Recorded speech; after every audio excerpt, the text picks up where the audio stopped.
If you're considering buying an RV or you're just plain interested, you might want to know how to dump and flush your black tank. The first thing we do is pull the black tank handle, and then I walk down to the end where it drains so you can see what it looks like.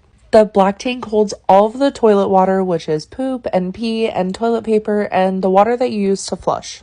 We have a clear connector at the end so you can see when the water is starting to slow down, and that's how you know it is time to flush. The reason why you want to flush your black tank is to make sure that there are no remnants of poop or toilet paper or anything that could clog the hose. On most RVs, and definitely the newer RVs, there will be a specific connector for the black tank flush. All you have to do is attach the water hose that you typically use for water in your RV to the flush valve, and then turn the water on and let it start flushing.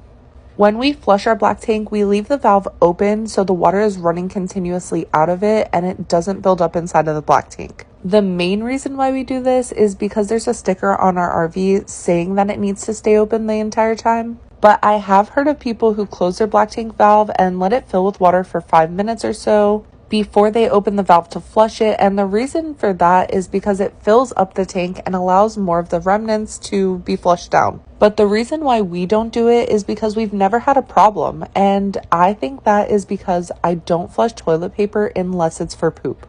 You can see it's running brown at the beginning of the flush, and after about 10 minutes, it is running pretty clear, and that's without flushing the gray tank through.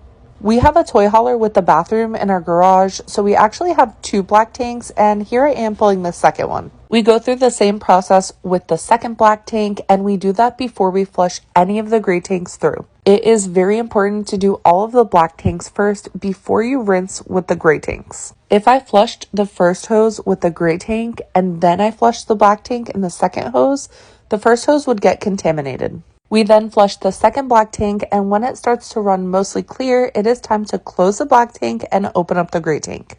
The gray tank on this hose is only from the toy hauler bathroom sink, so it doesn't really have as much water as the other gray tanks do because we don't use it as often.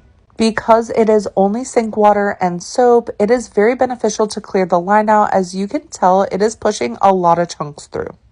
And by the end of it, look at how clear it's running, and this is why it is so important to flush with your gray tank. After I notice that the gray tank is running out of water, it's just barely trickling down the sewer, I will close up that gray tank and head to the second. Our second gray tank is our kitchen sink. It is dirty sink water and soap, which I personally feel like is a little dirtier than our shower water, so that's why we flush this one first. Even though I think it's a little bit dirtier, it is so much cleaner than the black tank, obviously, and I'm going to show you just how clear it is pushing out. This soap water really helps clear out the lines, so when you disconnect from the sewer, you are drastically reducing your chances of touching poop or pee. Here it is slowing down to just a trickle. That's how you know it is time to close the valve and open up the third and final gray tank.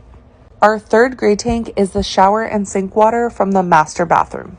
This is the tank that we dump the most. We only have one shower, so we all shower in here, we all wash our hands in here, and we dump it at least once a day, sometimes twice.